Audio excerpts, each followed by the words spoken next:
Story with Binaca. सुनिए कहानी Binaca की जुबानी। तो लीजिए, हाजिर है अकबर और बीरबल की कहानी राखपत रखापत।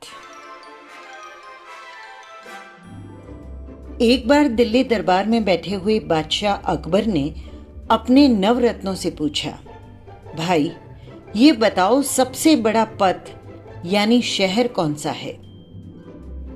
पहले नवरत्न ने कहा सोनीपत। दूसरे नवरत्न ने कहा हुजूर पानीपत सबसे बड़ा पद है। तीसरे नवरत्न ने लंबी हांकी, नहीं जनाब, दलपत से बड़ा कोई पद तो दूसरा हो ही नहीं सकता। अब चौथे नवरत्न ने अपना राग अलापा, सबसे बड़ा पद तो दिल्ली पद यानी दिल्ली शहर है। बीरबल चुपचाप बैठे हुए सारी बातें सुन रहे थे। अकबर ने बीरबल से कहा, तुम भी तो कुछ बोलो। बीरबल ने कहा, सबसे बड़ा पद है राखपत और दूसरा बड़ा पद है रखापत। अकबर ने पूछा, बीरबल, हमने सोनीपत, पानीपत, दलपत और दिल्लीपत ये सब तो सुन रखे हैं, पर राखपत रखापत किस शहर का नाम है? बीरबल बोले, हुजूर राखपत का मतलब है मैं आपके लिए रखूं और रखपत का मतलब है आप मेरी बात रखो। ये मेलजोल और प्रेम भाव जिस पद में नहीं है उस पद का क्या मतलब है?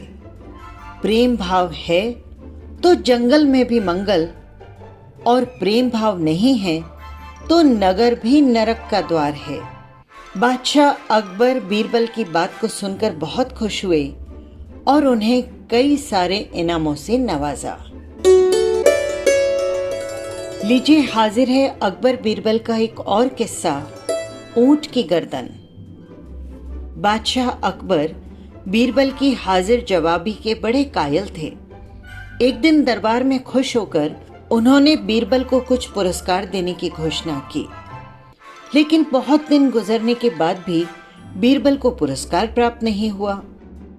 बीरबल बड़ी उलझन में थे कि महाराज को याद दिलाएं तो कैसे। एक दिन महाराजा अकबर यमुना नदी के किनारे शाम की सैर पर निकले। बीरबल भी उनके साथ थे।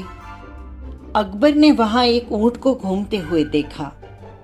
अकबर ने बीरबल से पूछा, बीरबल बताओ ऊंट की गर्दन मुड़ी हुई क्यों होती है? बीरबल ने सोचा महाराज को उनका वादा याद दिलाने का ये सही समय है। उन्होंने जवाब दिया, महाराज ये ऊंट किसी से वादा करके भूल गया है, इसी कारण इसकी गर्दन मुड़ गई है।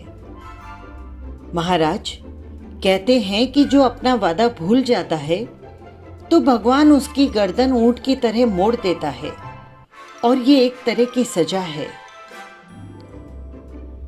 तभी अकबर को ध्यान आया कि वो भी बीरबल के साथ एक वादा करके भूल गए हैं।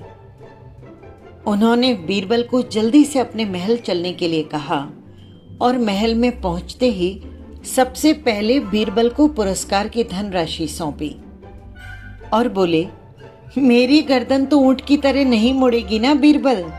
और ये कहते हुए अकबर अपनी हंसी रोक नहीं पाए और इस तरह बीरबल ने अपनी चतुराई से बिना मांगे राजा का पुरस्कार भी प्राप्त कर लिया। ये थी अकबर और बीरबल की कहानियां। फिर मिलेंगे किसी नई कहानी या किस्से के साथ। नमस्कार।